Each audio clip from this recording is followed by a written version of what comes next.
We all have this picture in our heads of what discipline looks like. It's the early mornings, the tough workouts, the grind. But what if I told you that the most powerful, the most effective form of self-control is something else, something that's quiet, almost invisible? Today, we're going to get into the psychology behind what real self-control actually is. So, let's just start with the main question right out of the gate. What is the scariest level of discipline? And I'll tell you right now, it's not what you see on social media. It has nothing to do with hype or finding motivation. No, it's something way deeper than that. And this right here really gets to the heart of it. We've all been sold this myth that discipline is loud. It's about getting hyped up, posting your progress, showing off for the likes. But the reality, the actual science behind it, it's the total opposite. It's about running on autopilot, building systems, and, most importantly, moving in silence. All right, so this brings us to the very first and maybe the most important psychological shift you have to make. It's about getting away from relying on your emotions and getting into a state of pure autopilot. Now, the fancy term for this is automaticity, but all it really means is that your habits are so deeply ingrained they just happen. They're completely separate from how you feel. You're not waiting for motivation to strike, you're not chasing a dopamine hit, the action just happens. Kind of like breathing. And this is so simple, but it's so powerful.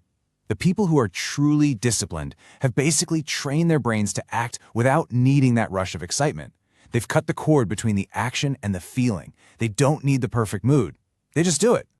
Okay, so you're probably wondering, great, but how do I actually build that autopilot? Well, it's not magic, it's a system. So let's get into the blueprint for making this happen. Psychologists call it the implementation intention. An implementation intention is really just a pre-made decision. Think of it like pre-programming your own brain. It's a dead simple strategy where you create a fixed plan that completely removes the need for willpower in the moment. You're basically designing a system to bypass your own lazy or emotional brain. So here's how it works in the real world. You completely get rid of that old, useless question, do I feel like doing this? And you replace it with a new, non-negotiable system. It's a simple script. It is 6 a.m., so I put on my running shoes. Or it is Sunday afternoon, so I plan my week. See? There's no room for debate. The decision has already been made for you, by you.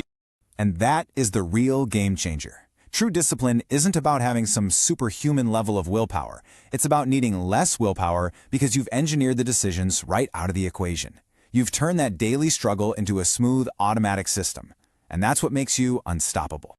But, and this is a big but, as you start building these incredible systems, there's this huge psychological trap that can just blow the whole thing up. It's something we're all vulnerable to, especially today, the social validation trap. Here's the scary part. When you go online and you talk about your goals, when you announce all your big plans, your brain gives you a little hit of dopamine. It gives you this premature sense of accomplishment. It literally tricks you into feeling like you've already done the hard work when all you've really done is talk about it. I mean, just look at this chart. It says it all.